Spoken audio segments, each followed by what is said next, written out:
देखने वाले हैं क्लास 8 हिस्टोरी चैप्टर 10 अंग्रेजी शासन एवं शहरी बदलाव। इस अध्याय के सारे क्वेश्चन आंसर को इस वीडियो में जानेंगे। अगर आप लोग चैनल पर पहली बार आए हैं तो चैनल को सब्सक्राइब करके वीडियो को लाइक कर लीजिएगा। चलिए स्टार्ट करते हैं। तो आप लोग देखिए यहाँ पर आप लोग का है ये फिर से याद करें, सही या गलत बताइए। सही एवं गलत बताना है। एक में भागलपुर शहर का विकास औपनिवेशिक शहरों से भिन्न परंपरागत शहर के रूप में हुआ, तो ये सही हो जाएगा। दूसरा है मुस्लिम काल में भागलपुर शहर सूफी संस्कृति का केंद्र था, सही हो जाएगा।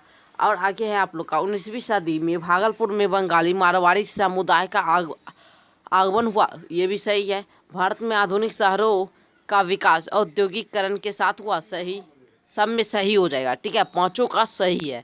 आगे है 2 नंबर, निम्नलिखित के जोड़े बनाए। जोड़े बनाना है। यहाँ पर आप लोग एक का जो है एक खो मिलाइएगा बम्बई कोलकाता मद्रास में। रेलवे शहर इसका मिलाइएगा बरेली जमालपुर।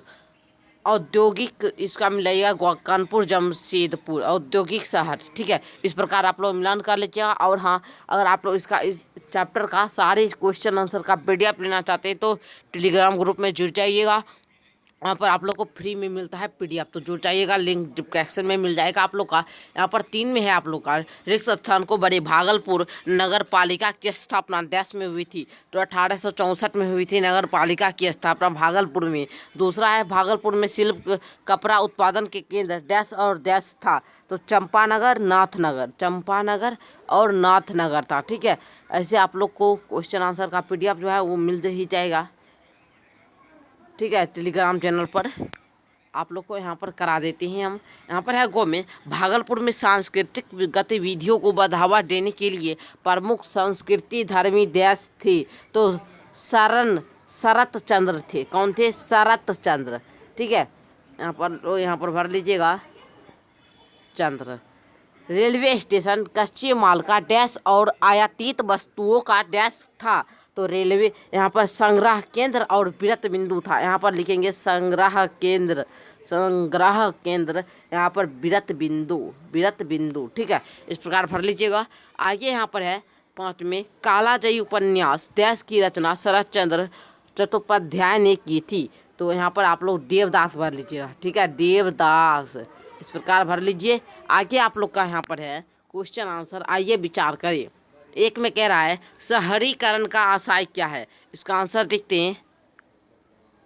तो देखिए पीडीएफ कैसा रहेगा, आप लोग यहाँ पर देख लीजिए। पीडीएफ ऐसा रहेगा आप लोग को का वहाँ पर टेलीग्राम चैनल पर, और यहाँ पर देख लीजिए। आइए विचार करें में। एक में है शहरीकरण का आशय क्या है, उत्तर लिखिएगा व्यापारिक एवं राजनीतिक कारणों से किसी क्षेत्र में होने वाले विकास एवं समृद्धि के उस क्षेत्र के शहरीकरण की प्रक्रिया शुरू हो जाती है। धार्मिक केंद्र के रूप में भी जब किसी क्षेत्र में आसपास के लोगों को वहाँ आकर बसना शुरू हो जाता है तो उस क्षेत्र के शहरीकरण शुरू हो जाता है। किसी क्षेत्र में जब अमीर वर्ग एवं गरीब वर्ग दोनों रहते हैं और वहाँ व्यापार फलना फूलना शुरू हो जाता है तो उस क्षेत्र के शहरीकरण की प्रक्रिया शुरू हो जाती है। इस प्रकार आप लोग लिख लीजिएगा 1 नंबर क्वेश्चन का आंसर। दूसरा क्वेश्चन है आप लोग का यहाँ पर 18वीं सदी के नए शहरी केंद्रों के विकास की प्रक्रिया पर प्रकाश डाले। उत्तर लिखिएगा 18वीं सदी में शहरों की स्थिति में बदलाव आने लगा। राजनीतिक तथा व्यापारिक गतिविधियों में परिवर्तन के साथ पुराने शहर पतनोन्मुख हुए और नए शहरों का विकास होने लगा। मुगल सत्ता के धीरे धीरे कमजोर होने के कारण शासन के संबंध शहरों का पतन होने लगा। नए क्षेत्रीय शासन केंद्र लखनऊ, हैदराबाद, सेरिंगापट्टम, पूना, नागपुर, बड़ौदा आदि नए शहरी केंद्रों के रूप में स्थापित होने लगा। व्यापारी, शिल्पकारों, कलाकारों, प्रशासनिक तथा अन्य विशिष्ट सेवा प्रदान करने वाली इस नए शासन केंद्रों की और काम तथा संरक्षण की तलाश में आने लगा। व्यापारिक व्यवस्था में परिवर्तन के कारण भी शहरी केंद्रों में बदलाव के चिन्ह देखे गए। यूरोपीय व्यापारिक कंपनियों ने मुगल काल में ही विभिन्न स्थान पर अपने व्यापारिक केंद्र स्थापित किए, जैसे पुर्तगालियों ने गोवा में, डचों ने मछलीपट्टनम में, अंग्रेजों ने मद्रास में, फ्रांसीसियों ने पांडुचेरी में। व्यापारिक गतिविधि के विस्तार के कारण इन व्यापारिक केंद्रों के आसपास शहर विकसित होने लगे। जब व्यापारिक गतिविधियां अन्य स्थानों पर केंद्रित होने लगी तब पुराना व्यापारिक केंद्र बंदरगाह अपने महत्व खोने लगे। ठीक है, इस प्रकार आप लोग लिख लीजिएगा उत्तर। आगे आप लोग का 3 नंबर क्वेश्चन है यहाँ पर, ग्रामीण एवं शहरी अर्थव्यवस्था में अंतर स्पष्ट करें।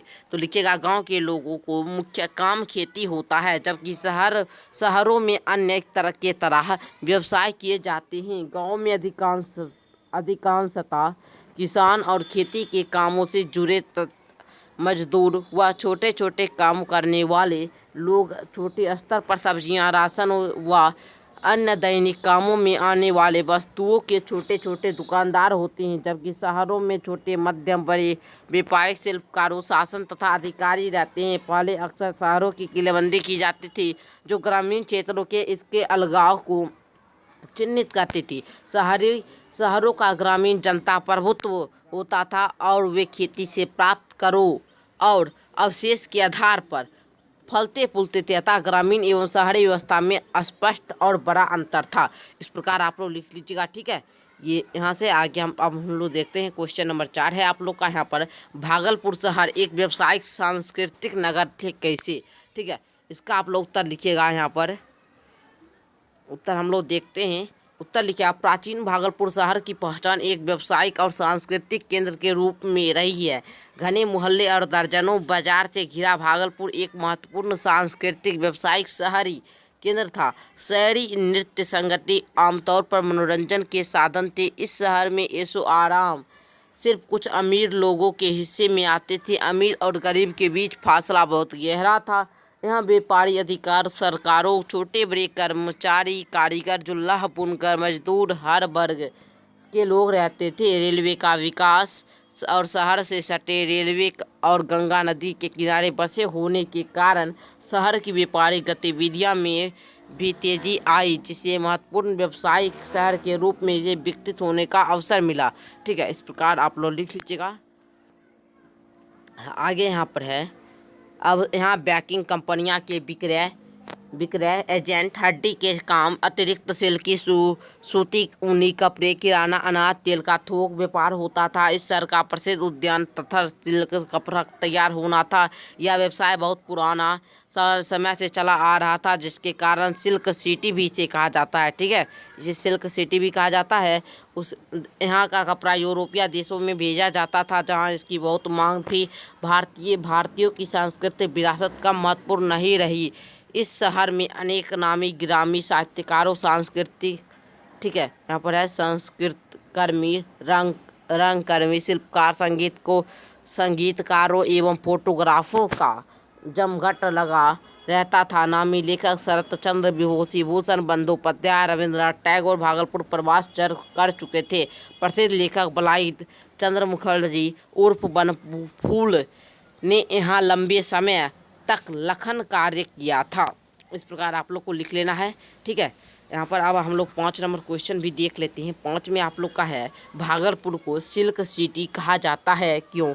तो लिखेंगे, भागलपुर शहर का सबसे प्रसिद्ध उद्योग तसर सिल्क कपड़ा तैयार होना था। यह व्यवसाय यहाँ बहुत पुराने समय में चला आ रहा था, इसलिए इस शहर को सिल्क सिटी भी कहा जाता है। बस इतना ही लिखना है। ठीक है, इसी प्रकार हमने 5 क्वेश्चन का आंसर इस वीडियो में देख लिए हैं। फिर मिलते हैं आगे। एक और भी क्वेश्चन था 6 नंबर, इसे भी देख लेते हैं। शहरों के सामाजिक परिवेश को समझाए। ठीक है, उत्तर लिख लीजिएगा ये वाला।